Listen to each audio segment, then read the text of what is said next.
दोस्तों आप सब लोगों को पता ही होगा कि इंडिया की तरफ से अपने नेवी के आवश्यकताओं को देखते हुए मल्टी रोल फाइटर एयरक्राफ्टों को खरीदने को लेकर एक टेंडर जारी किया गया और इस टेंडर के तहत बोइंग कंपनी के द्वारा जहां पे अपने FA-18 सुपर हॉर्नेट ब्लॉक 3 एयरक्राफ्टों का ऑफर किया गया है, तो वहीं पे डसॉल्ट एविएशन के द्वारा अपने राफेल एम मतलब मरीन वेरिएंटों का ऑफर किया गया है। फिलहाल इन दोनों एयरक्राफ्टों के बीच में ही इंडियन नेवी के टेंडर को जीतने को लेकर भयंकर कॉम्पिटिशन चल रहा है। और आपके जानकारी के लिए बता दूं कि दोनों ही जहाजों के द्वारा हाल ही में ही अपने ट्रायल को संपूर्ण करते हुए साबित किया गया है कि यह किस तरीके से इंडियन नेवी के एयरक्राफ्ट कैरियर के ऊपर ऑपरेट हो सकता है। हालांकि दोस्तों नेवी की तरफ से अब तक साफ नहीं किया गया है कि इस कंपटीशन में कौन जीता कौन हारा, लेकिन जल्द ही इसे साफ किया जा सकता है। लेकिन उससे पहले ही अमेरिका के कंपनी बोइंग की तरफ से एक बहुत बड़े दाव चलते हुए दावा कर दिया गया है कि इंडिया के एयरक्राफ्ट कैरियर के लिए बोइंग के जो FA-18 सुपर हॉर्नेट है ये राइट चॉइस है। मतलब एक तरीके से उनके दावा ये है कि इंडिया अगर FA-18 सुपर हॉर्नेट को खरीदेगा तो ही इंडिया बेनिफिट में रहेगा। और दोस्तों आज के इस वीडियो में आप लोगों को बोइंग कंपनी की तरफ से किए गए इस दावे के बारे में तो बताऊंगा ही, साथ में ये भी बताऊंगा कि बोइंग कंपनी की तरफ से FA-18 सुपर हॉर्नेट एयरक्राफ्टों को लेकर किया गया इन दावों में कितना सच्चाई है। तो डिटेल में जानने के लिए वीडियो के आखिर तक बने रहिए और चैनल को सब्सक्राइब और वीडियो को लाइक जरूर कीजिए। दोस्तों यूएस के एरोस्पेस जाइंट बोइंग कंपनी जो कि भारत के साथ कई दशकों से एयरक्राफ्ट और एयरक्राफ्टों के कंपोनेंटों को लेकर काम कर रहा है, वो फिलहाल इंडिया के नेवी के टेंडर को जीतने को लेकर भरपूर प्रयास कर रहा है। बेसिकली दोस्तों बोइंग कंपनी की तरफ से इंडियन नेवी के टेंडर को जीतने को लेकर कई महीनों से लगातार अपने बयान दिया जा रहा है और इवन कई महीनों से बोइंग कंपनी की तरफ से ये भी प्रयास चलाया गया कि किस तरीके से अपने FA-18 सुपर हॉर्नेट एयरक्राफ्टों को सबसे बेस्ट दर्शाया जाए। बोइंग कंपनी की तरफ से FA-18 एयरक्राफ्टों के सेल के लेके जहां पे काफी हद तक PR स्टंट किया गया, तो वहीं पे सोशल मीडिया में दिया गया और मीडिया में दिया गया बयान को भी लेके बोइंग कंपनी काफी बार चर्चा में रहा। और दोस्तों फिर से बोइंग कंपनी की तरफ से एक बड़ा दावा किया गया। बोइंग कंपनी का दावा यह है कि इंडियन नेवी के लिए उनके FA-18 सुपर हॉर्नेट एयरक्राफ्ट ही राइट चॉइस होगा। मतलब एक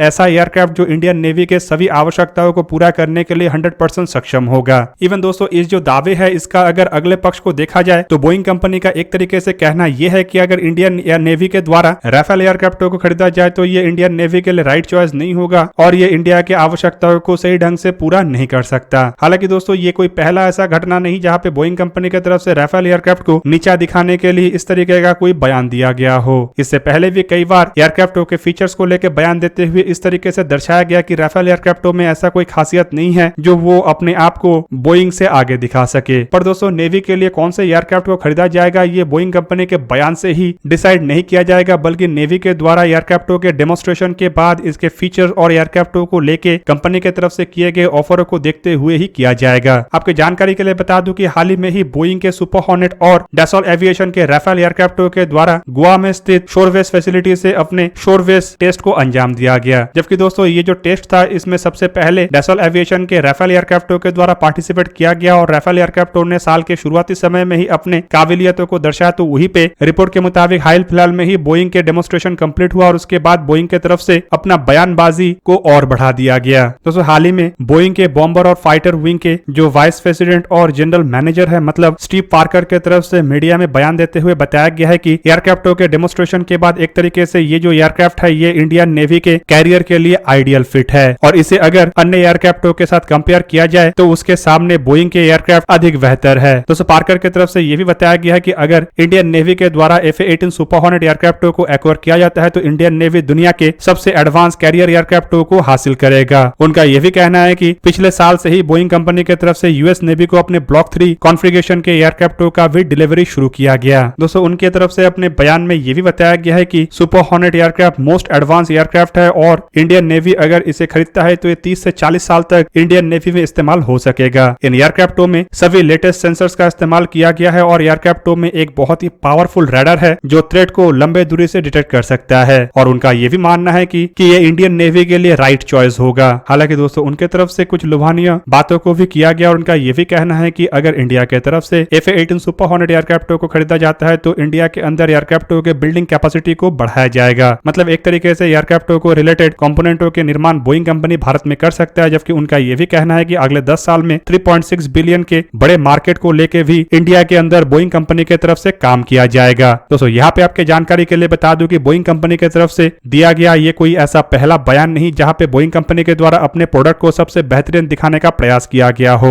डेमोन्स्ट्रेशन से पहले ही बोइंग कंपनी की तरफ से दावा कर दिया गया था कि एयरक्राफ्टों में जो फोल्डिंग विंग सेक्शन है उसके बदौलत ये एयरक्राफ्ट राफेल एयरक्राफ्टों के मुकाबले में आगे है। आपके जानकारी के लिए बता बता दूं कि डसॉल्ट एविएशन के राफेल एयरक्राफ्टों के मरीन वेरिएंटों में एयरक्राफ्टों के विंग फोल्ड नहीं होता है और इस कारण को दिखाते हुए बोइंग कंपनी की तरफ से दावा किया गया था कि उनके एयरक्राफ्ट फोल्डिंग विंग के कारण इंडियन एयरक्राफ्ट कैरियर के ऊपर बेहतरीन ढंग से इस्तेमाल हो सकता है और आसानी से बिना किसी पार्ट को खोले हुए इंडियन एयरक्राफ्ट कैरियर के ऊपर जो लिफ्ट है उसके सहारे लोअर डेक तक जा सकता है और इवन कम से कम जगह में स्टोर भी हो सकता है। दूसरी तरफ दोस्तों बोइंग कंपनी की तरफ से यह भी दावा किया गया था कि एयरक्राफ्टों के ट्विन सीटेड वेरिएंट है जो कि राफेल एयरक्राफ्टों में नहीं है और ये एक तरीके से इंडियन नेवी को बेनिफिट देगा। इंडियन नेवी बेसिकली अपने टेंडर में सिंगल सीटेड एयरक्राफ्टों के साथ साथ ट्विन सीटेड एयरक्राफ्टों को भी खरीदना चाहता है, लेकिन दोस्तों यहाँ पे आपकी जानकारी के लिए बता दूं कि ट्विन सीटेड एयरक्राफ्टों को एयरक्राफ्ट कैरियर के ऊपर इस्तेमाल किया जाएगा कि नहीं इसका खुलासा नहीं किया गया है। पर अगर राफेल एयरक्राफ्टों को देखा जाए तो इसके नेवल वेरिएंट के ट्विन सीटेड वेरिएंट नहीं है, पर राफेल एयरक्राफ्टों के एयरफोर्स वेरिएंट के ट्विन सीटेड वेरिएंट है। हालांकि अगर ग्राउंड में इसका इस्तेमाल किया जाता है तो एयरफोर्स के वेरिएंटों का भी खरीदारी नेवी की तरफ से किया जा सकता है, लेकिन बोइंग कंपनी का कहना है कि अगर इंडियन नेवी के द्वारा FA-18 सुपर हॉर्नेट को चुना जाता है तो इनके दोनों वेरिएंटों का ही मतलब सिंगल सीटेड और ट्विन सीटेड दोनों वेरिएंटों का ही इस्तेमाल एयरक्राफ्ट कैरियर के ऊपर किया जा सकेगा। दोस्तों इसके अलावा डेमोस्ट्रेशन खत्म होने के बाद बोइंग कंपनी की तरफ से यह भी दावा किया गया कि इंडियन नेवी को जहां पे आवश्यकता है कि एयरक्राफ्ट कैरियर के ऊपर से इस तरीके के एयरक्राफ्ट एक एंटीशिप क्रूज मिसाइल को लेकर उड़ान भरे तो वहीं पे बोइंग कंपनी के FA-18 super hornet aircraft 2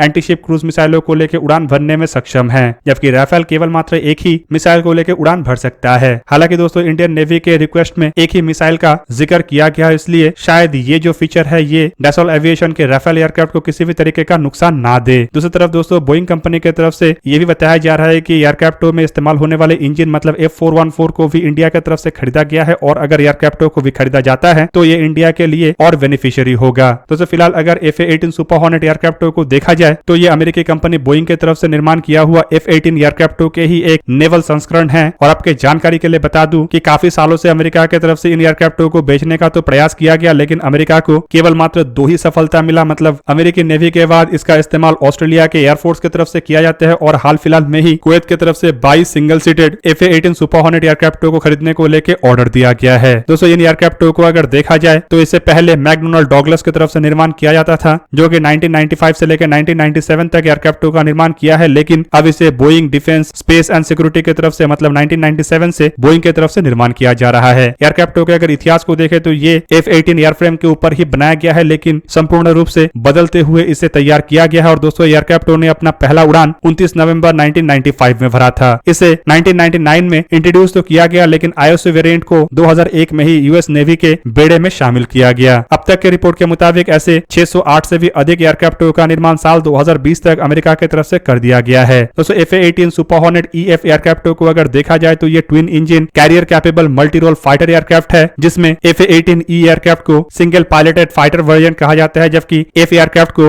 2 pilot वाले ट्रेनर वेरिएंट या फिर कहे तो वेपन सिस्टम ऑपरेटर के वेरिएंट के रूप में भी देखा जाता है। दोस्तों इन एयरक्राफ्टों के अगर आकार को देखा जाए तो इसका लंबाई करीबन 18.31 मीटर मतलब 60 फीट 1 इंच से थोड़ा अधिक है, तो वहीं पे इसका विंग स्पैन करीब 13.62 मीटर मतलब 44 फीट 8 इंच से थोड़ा अधिक है। एयरक्राफ्ट की हाइट करीब 4.88 मीटर मतलब 16 फीट के आसपास है, तो वहीं पे इसके विंग एरिया करीबन 46.5 मीटर स्क्वायर मतलब 500 स्क्वायर फीट के आसपास है। एयरक्राफ्ट के एम्प्टी वेट करीब 14,552 किलोग्राम है, तो वहीं पे इसका ग्रॉस वेट 21,320 किलोग्राम के आसपास है। एयरक्राफ्ट के maximum take off weight 29,937 kilogram है और इसके इंटरनल फ्यूल कैपेसिटी करीब ई वेरिएंट में 6,667 किलोग्राम, तो वहीं पे एफ वेरिएंट में 6,241 किलोग्राम है। एक्सटर्नल फ्यूल कैपेसिटी को अगर देखा जाए तो ये 480 गैलन्स के या फिर कहे तो 1800 लीटर्स के फ्यूल टैंक को कैरी कर सकता है, जिसका कुल क्षमता 5,914 किलोग्राम है। एयरक्राफ्ट में 2 general electric F414 GE400 after burning turbofan का इस्तेमाल हुआ है, जिनमें से हर एक इंजन का ड्राई थ्रस्ट 58 किलोन्यूटन और maximum after burning thrust 98 kilonewton है। एयरक्राफ्ट के अगर परफॉर्मेंस को देखा जाए तो इसके हाई ऑल्टीट्यूड में मतलब 40,000 फीट के ऊंचाई में maximum speed 1915 kilometre per hour मतलब मार्क 1.6 है, तो वहीं पे इसका रेंज 2346 किलोमीटर है। कॉम्बैट रेंज करीब 722 किलोमीटर है और फेरी रेंज करीब 3300 किलोमीटर है। एयरक्राफ्ट के सर्विस सीलिंग मतलब ऊंचाई में जाने का क्षमता करीबन 50,000 फीट या फिर कहे तो 15,000 मीटर है।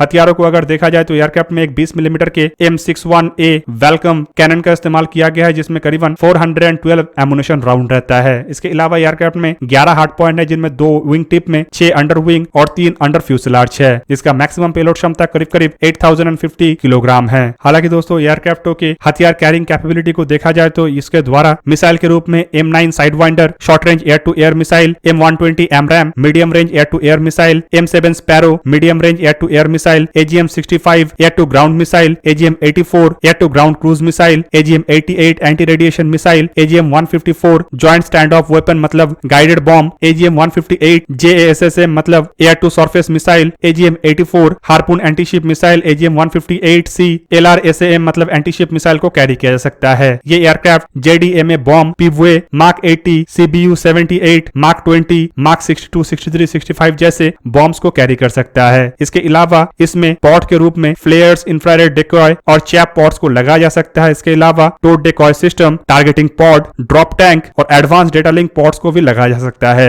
एवियोनिक्स के रूप में एयरक्राफ्ट में APG-73 या फिर कहे तो रेथियन APG-79 रडार का इस्तेमाल किया गया है। नॉर्थवेप ग्रुमन की तरफ से निर्माण किया हुआ सेल्फ प्रोटेक्शन जैमर और BAE सिस्टम की तरफ से निर्माण किया हुआ integrated defensive electronic counter measure system का इस्तेमाल किया गया है। इसमें रेथियन के AN/ASSL-50 या फिर BAE सिस्टम के AN/ALE-55 towed decoy, radar warning jammer, data link transmitter का भी इस्तेमाल किया गया है। तो दोस्तों ये था आज का वीडियो। अगर आपको वीडियो अच्छा लगा तो लाइक कीजिए और मेरे चैनल को सब्सक्राइब कीजिए और साथ में बना हुआ बेल आइकन को भी प्रेस कर दीजिए ताकि आप मेरा वीडियो देख पाए सबसे पहले। जय हिंद।